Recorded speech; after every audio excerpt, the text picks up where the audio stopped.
Olá, gente. Estamos começando mais um Paulina Cast. Aqui, eu sou a professora Jane, da área de Ciências Humanas. Aqui no Paulina Monteiro, dou aula de História, Geografia e Sociologia. E estou aqui com alguns alunos do segundo ano B e do terceiro ano B para tratarmos do assunto que é muito pertinente.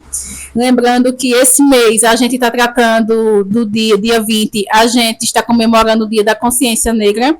Então, um dos temas que nós escolhemos para debater foi sobre racismo.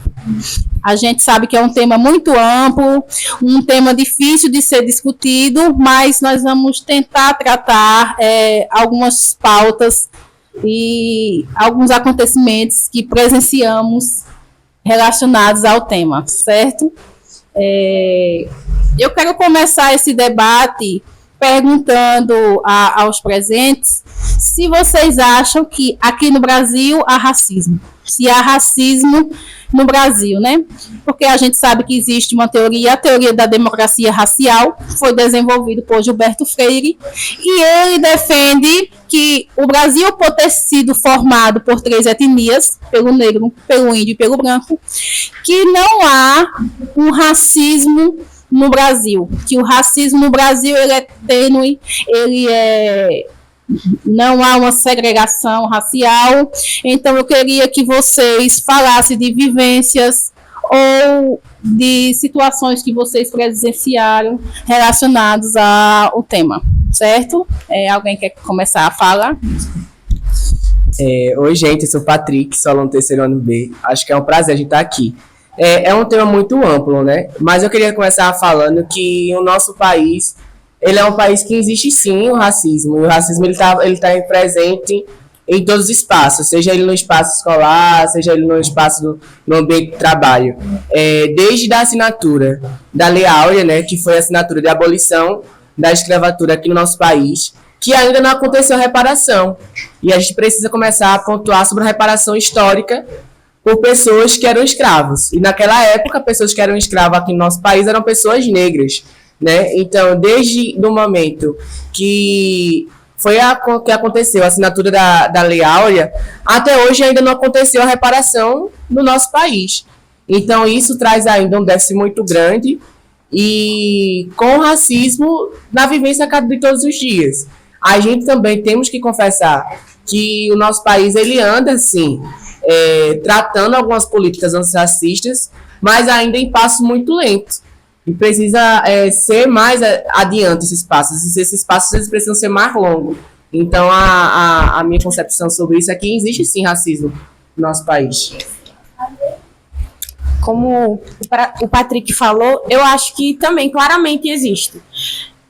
Em vários quesitos. No quesito trabalho, nas escolas também, como nós podemos ver, em várias tabelas, a gente andou estudando sobre isso lá em São Paulo, a minoria dos alunos de faculdades, de participantes de algum trabalho, alguma carreira, a minoria são negros, são 99% brancos e 1% negro. Então, eu acho que sim, existe sim, eu já sofri muito com isso, e eu acho que, assim, é uma questão que realmente existe, é uma questão que eu acho que deveria, ser mais notada, deveria ser uma causa mais abraçada e apoiada. Eu acho que sim. É interessante isso que você falou, porque se a gente nega que há racismo no Brasil, se a gente diz, não, o Brasil é um país em que não há racismo, a gente deixa de tratar. Então, a gente deixa de fazer, de desenvolver políticas públicas para enfrentar o racismo. É quando a gente nega, né? Não há, então não há o que fazer. Então, é preciso a gente afirmar, dizer e reconhecer que há racismo no Brasil, que o Brasil é um país racista, não é um racismo como aconteceu no apartheid dos Estados Unidos, em que havia uma divisão de negros e brancos nos lugares, onde, por exemplo, em um ônibus, se entrasse uma pessoa branca, quem era negro tinha que ceder o lugar para a pessoa branca sentar. Não é um racismo aconteceu no apartheid nos Estados Unidos, mas é um racismo estrutural. Lembrando que o Brasil tem 523 anos que houve o processo de colonização no Brasil. Desses 523 anos, 300 anos foram de escravismo no Brasil. E como o Patrick falou, foram pessoas negras que foram escravizadas. Então, dentro da nossa sociedade, quer dizer, faz parte da nossa sociedade, infelizmente, da estrutura da nossa sociedade, o racismo. Por isso que a gente fala que no Brasil o racismo ele é estrutural, porque faz parte da estrutura social brasileira, infelizmente, porque é uma herança da nossa história, do nosso processo de colonização. E a gente tem que reconhecer isso, a gente tem que debater isso, a gente tem que combater isso. Né? Vou passar aqui a palavra para as demais colegas falarem alguma coisa relacionada a isso. Boa tarde. Em termos, até mesmo o racismo existe, até mesmo em questões de quando as mulheres, se uma mulher branca ela é agredida, viraliza rapidamente. Quando é uma mulher negra, não. É abafado totalmente. Ou seja, em vários pontos existe sim o racismo no Brasil e a gente precisa fazer algo para combater esse racismo.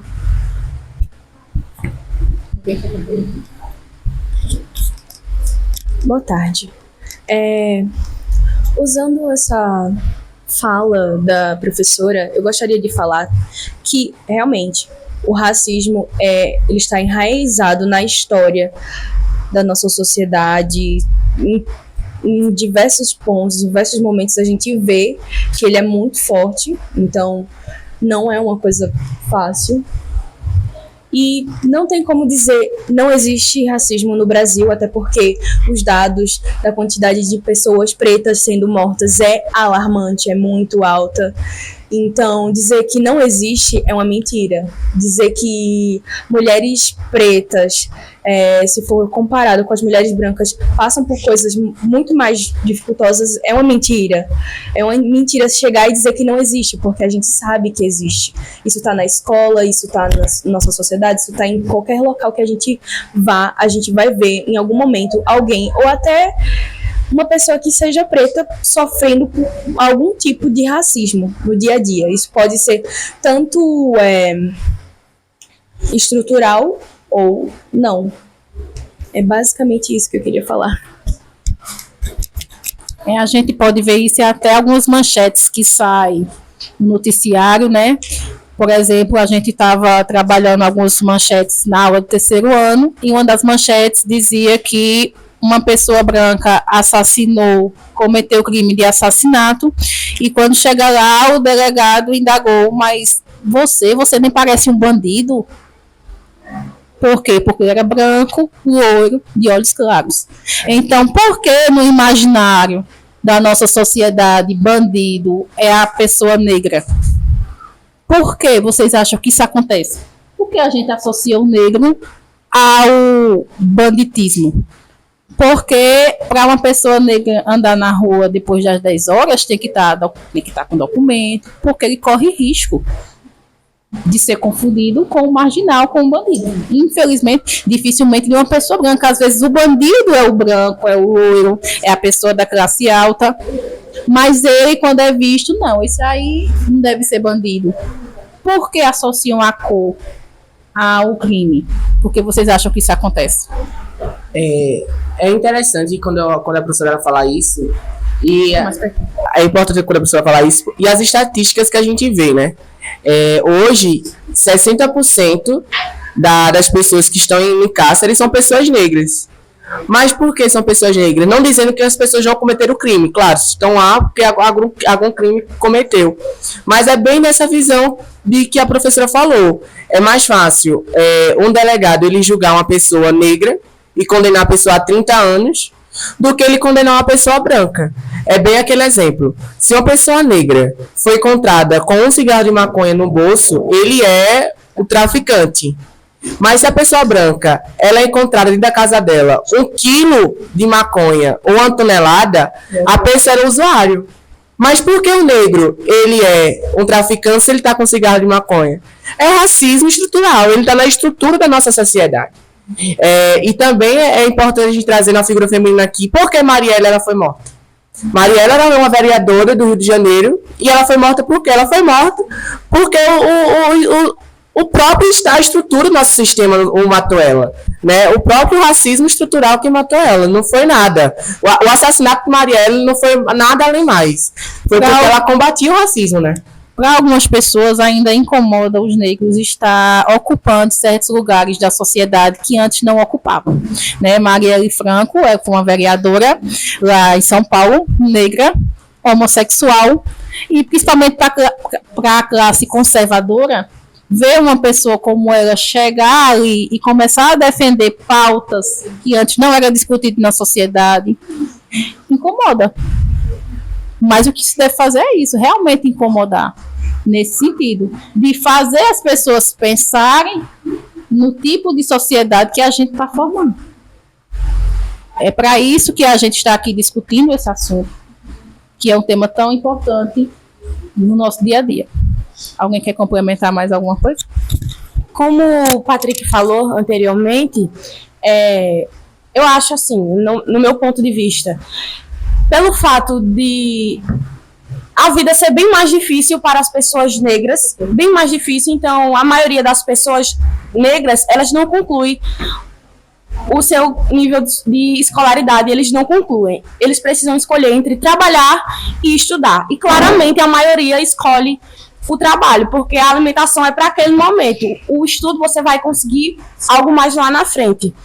Então, eu vejo assim, eu penso assim.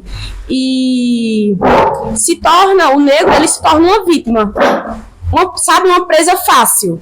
Como fosse na selva, o negro ele se torna uma presa fácil. E às vezes o racismo ele acontece de negro para negro. Na maioria das vezes isso acontece muito. Porque, tipo, eu posso usar como exemplo. Na minha família, os meus avós, eles são negros. E eles são... Meu avô vai fazer 80 anos. Então, meu avô, a cabeça dele é de um mundo totalmente diferente. Então, na cabeça do meu avô, o que ele pensa? Minha irmã, eu tenho uma irmã branca, dos olhos claros. Então, ele pensa o quê? Ela vai conseguir, se alguém na vida, ela terminou os estudos e trancou a faculdade. E a cabeça do meu avô você vai estudar para quê? Você tem que trabalhar. Você precisa trabalhar para organizar a sua vida. E tipo assim, porque ela consegue, porque eu não conseguiria. Tá entendendo? Então eu acho que assim, coisas que às vezes acontecem dentro da nossa própria residência. E eu acho que isso precisa ser combatido, porque mexe muito com a cabeça de quem está sofrendo, de quem sabe, de quem está sendo causado. Então é um assunto muito delicado. Eu acho que é um assunto muito delicado. É difícil a gente combater 300 anos, né, de processo de escravidão que a gente passou aqui no Brasil, e essa mentalidade do seu avô, aquela mentalidade que o trabalho braçal, ainda o trabalho pesado, o trabalho manual, deve ser ocupado por pessoas negras, enquanto o trabalho intelectual fica a cargo dos brancos. A gente sabe que por muito tempo aconteceu isso.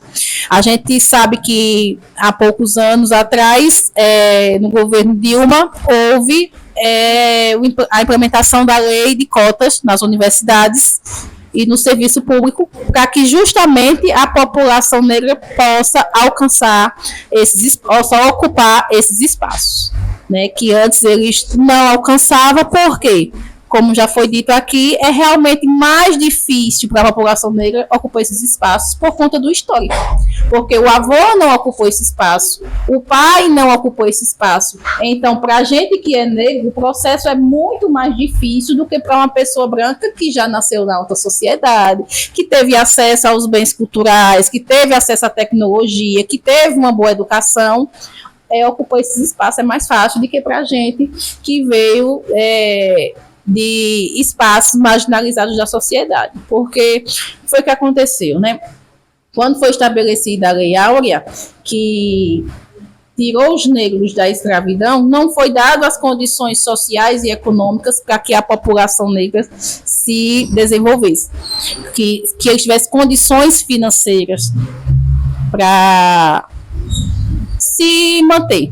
Então, essas pessoas foram ocupando lugares periféricos na sociedade. E isso se perpetuou até os dias de hoje, porque quem ocupou aquele espaço periférico da sociedade, quem precisou ir para a mendicância, foi meu bisavô, foi meu avô. Então, para mim, chegar lá é mais difícil, vocês estão entendendo o que eu estou querendo dizer, do que uma pessoa que já esteve lá em cima. Então é isso que acontece. Por isso que ainda a população negra ela vive à margem. Quando diz que é marginalizada, não é que é bandido, vive à margem da sociedade. Não, as políticas públicas ainda não alcançam essas pessoas. São pessoas que moram em lugares que não têm saneamento básico. Às vezes a internet não chega como deveria chegar, como nos centros da cidade, onde a maioria da população a gente vê é a população mais privilegiada. Então são uma série de fatores que dificultam as nossas vidas, além de pequenas coisas do dia a dia que interferem diretamente na nossa autoestima, como pessoa negra, do racismo por conta da cor, diretamente, por conta do cabelo, que é diferente, que tem a fibra diferente de uma pessoa branca. Então, e isso fere nossa autoestima.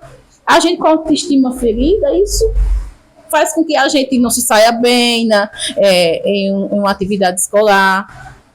Então, até nisso tem que ser...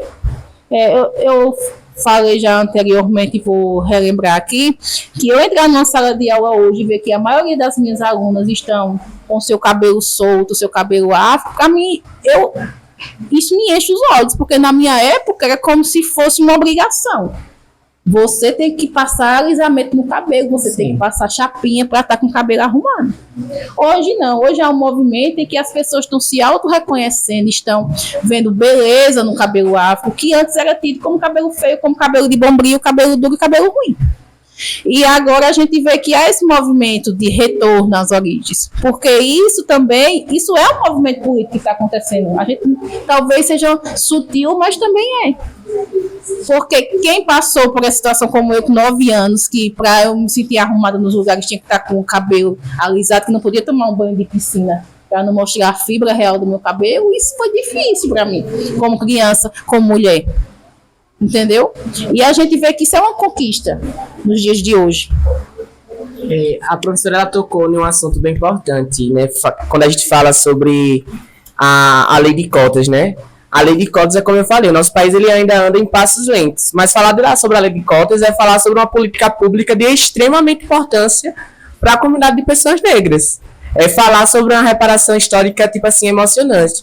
E a gente vê que esse governo federal hoje, há dias atrás, que eu até comentei com a professora, ter assinado a reparação da lei de cotas e com a sua ampliação da lei de cotas, é a gente falar sobre uma política pública de extremamente importância, a gente falar de mais pessoas negras dentro da universidade, da gente falar de mais pessoas indígenas dentro da universidade. E a gente ter esse orgulho do que a professora falou, entrar dentro de uma sala de aula e ver pessoas de pele negra, de ver pessoas com seu cabelo, com a sua própria etnia, sem ter aquela velha política que para você estar num padrão de beleza da sociedade, você precisa alisar seu cabelo, você precisa andar com seu cabelo preso, é de extremamente importância, né? E aí eu volto para aquele assunto, aí a gente começa a trazer a nossa reparação histórica. Porque não adianta a gente ter abolido a escravidão daquela época se a gente hoje em dia não pauta isso como história. A gente precisa pontuar no nosso livro de história de hoje em dia a história dos nossos companheiros que foram escravos, de quem foi. Inclusive a gente precisa falar por que no dia 20 é comemorada a consciência negra. É comemorada a consciência negra porque é comemorada a morte do maior líder, do maior quilombo que aconteceu no nosso país, que foi Zumbi dos Palmares. A gente precisa pontuar isso diariamente em rodas de conversa. Então, falar sobre a lei de cotas, falar sobre pessoas negras. A gente entra por aqui para a nossa mesa. De etnia de pessoas negras mesmo, a gente tem 2 meninas. O resto é considerado cor parda, branca. Então, a gente vê que nós estamos conseguindo avançar na nossa política pública. Em passos lentos, mas a gente consegue avançar. Mas a gente precisa nos atentar mais ainda, né? Eu acho que é isso. A gente precisa nos atentar mais ainda para que a gente possa se emocionar mais ainda e ver meninas negras, rapazes negros dentro das universidades, dentro das escolas públicas, porque esse é o nosso lugar, né? Vale destacar também que, além da lei das cotas, também foi estabelecida a lei que é obrigatório nos currículos escolares a gente falar sobre a história da cultura afro e da cultura indígena também. Porque antes a história era contada pelos vencedores. Era a história ocidental que era explicada, que era dada nas aulas de aula. E agora a gente vê também essa abertura nos currículos da escola, né, que a gente tem que entender que os escravizados, os negros que vieram da África escravizados, eles não eram escravos na África. Eles se tornaram escravos aqui no Brasil. Na África, eles eram reis, rainhas, imperadores. Entendeu? Eles ocupavam lugares lá na sociedade deles de prestígio. Então, não eram escravos na África, se tornaram escravos aqui. Então, precisa a gente destacar isso. A África não é só pobreza, não é só fome. Tem muita riqueza cultural, muita riqueza, eu digo assim, mineral também, uma riqueza como é que eu vou dizer? Uma riqueza de diversidade religiosa, de diversidade cultural, e a gente precisa conhecer que faz parte do que nós somos. E nós brasileiros também temos sangue negro. E o racismo que está implantado diariamente dentro da gente é o racismo religioso. Qual é a dificuldade que a gente tem, minha gente, de falar hoje sobre a religião de matrizes africanas? A dificuldade que a gente é uma dificuldade extremamente difícil a gente ter essa liberdade de falar sobre isso. E é considerado hoje, eu considero isso como racismo religioso. Né? É a dificuldade da gente falar sobre outro tipo de religião, né? Acho que é extremamente... E eu achei importante, professora, que a deputada Dandara, que foi a relatora dessa ampliação da lei de cotas, ela entregou ao presidente uma caneta de Xangô para que ele assinasse a renovação da lei de cota como sinal de início da reparação histórica da nossa religião, da religião do nosso país, de pessoas nossos ancestrais mesmo, né? De pessoas que nos antecederam. O que acontece ainda é o hábito de se associar ao que vem da cultura negra de algo que é errado, que é feio, que é diabólico. E isso é o que acontece com o preconceito contra as religiões de matrizes africanas. Então, a minha religião, que vem da cultura branca, ela é de Deus. A que vem da cultura negra, ela é do diabo, ela é das trevas. Porque há esse hábito em a gente associar o negro, infelizmente, a coisa ruim. Até no nosso vocabulário, até na nossa forma de falar. Quando eu digo que fulano ela é morena e tem a cor do pecado. Quando eu falo a palavra denegrir, fulano está me denegrindo. Por que fulano não está me debranquindo? Porque denegrir é uma palavra que está relacionado ao negro, né? Como uma coisa ruim. Dizer que eu sou a ovelha negra da família quer dizer que eu sou a diferente, que eu sou a rebelde. Né? Quando eu falo também sobre magia negra, é uma coisa do ocultismo, mas tem que botar a palavra negro para dizer que é uma coisa que é ruim, entendeu? Então tem muito isso ainda impregnado na nossa sociedade, infelizmente. Né? Alguém quer falar sobre o tema ainda? É até como eu já estava falando isso em uma aula com a senhora, eu até lembro que eu falei, que a população preta, ela simplesmente, ela já foi há anos, ao longo da história, os europeus eles tinham que pegar de alguma maneira e transformar em tudo da cultura preta, de alguma maneira ruim, transformar em algo ruim, justamente para isso, para conseguir tirar, explorar, escravizar. É por isso que até hoje em dia, tudo que vem da cultura afro pra gente é tão complicado de falar, é ruim, é visto como errado, tanto a religião quanto algumas roupas, tradições, tudo, danças. Porém, por mais que gostem bastante de usufruir dessa parte e tratar como se fosse errado, eles ainda exploram a população preta, sempre estão explorando de alguma maneira. Então, isso é uma hipocrisia enorme. De um lado, você está simplesmente tratando mal, com indiferença, a cultura, e do outro, você está explorando ao máximo. Então, desumanizar, marginalizar, tratar como diferente só por causa da cor ou da cultura. É assim que o racismo, ele acontece. Simplesmente é por uma dessas coisas que faz o racismo ser extremamente forte no nosso país. Pelo menos é o que eu penso.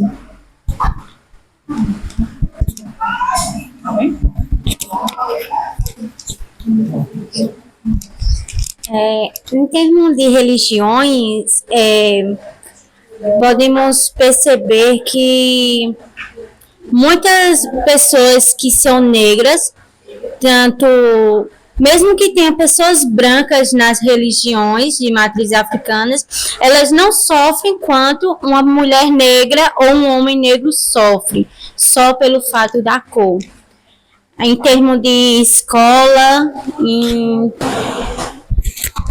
termos de escola, na sociedade mesmo, é a mesma coisa. É mais fácil uma pessoa jogar pedra numa pessoa negra por ser de religião matriz africana do que no branco. O branco ele pode sair vestido da forma que ele quer e o negro não, só por ser negro.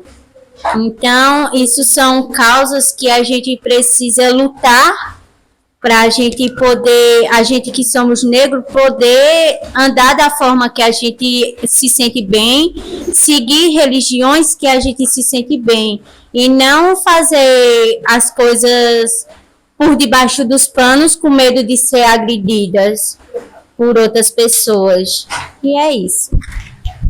Porque se trata da identidade, é o que a pessoa é. E você ter que esconder o que a pessoa é complicado isso, né? E é o que a gente vê muito na nossa sociedade. São homossexuais tendo que se esconder para não serem violentados. São pessoas adeptas ao candomblé também, que são vítimas de preconceito e se sentem mais à vontade escondendo sua religião ou omitindo a sua religião, né? Isso que a gente tem que combater. Eu queria falar uma coisa que eu presenciei ontem, que aconteceu comigo e com algumas meninas. A gente tava na rua, a gente tava passando pela rua. E tinha um homem com a Bíblia na mão. E a gente tava com a guia pra fora, mas não essa. Tava com a guia de Pombogira. Aí ele olhou pra gente e falou assim, olha, esse tanto de mulher na igreja seria maravilhoso. Aí a gente falou assim, não, mas a gente é da macumba. Aí ele falou assim, mas é errado. Vocês têm que estar na glória do Espírito Santo. Aí a gente saiu falando, não, a gente tá no axé. E ele ficou reclamando, a gente passando e ele falando coisa. E eu queria ressaltar e falar que é super válido trazer mais da religião, trazer mais das crenças para a escola. Por que não na escola? Tem escolas que a gente não pode falar da nossa religião. Tem apresentações que a gente quer fazer apresentações, mas não pode. Porque simplesmente é errado. Porque as pessoas vão achar ruim. E é isso, para mim não falar coisa demais. Mas precisamos pontuar que, em termos de religiões, não há religião certa e nem religião errada. Você segue o que você quer, você segue o que você acha certo. E não porque um pastor diz que você está errado, que você deve acreditar que você está errado. Você está seguindo o que você quer e não o que ele quer. Só porque ele é pastor e você é do candomblé, você não acredita em Deus, você não tem fé em Deus. Isso sim é algo errado. As pessoas julgarem sem nem ter conhecimento das coisas. Pronto, nós vamos encerrar por aqui, por hoje, o tema, por conta do horário, que já a gente vê que tem muito assunto, muita pauta, muitas experiências para serem compartilhadas relacionadas ao assunto, mas infelizmente por conta do nosso tempo a gente tem que encerrar por aqui. Queremos agradecer a participação dos colegas do terceiro ano B, de todos que estão acompanhando aqui esse podcast, e queremos convidar vocês a se inscrever no canal do Paulina Cast e compartilhar e curtir nossa mesa.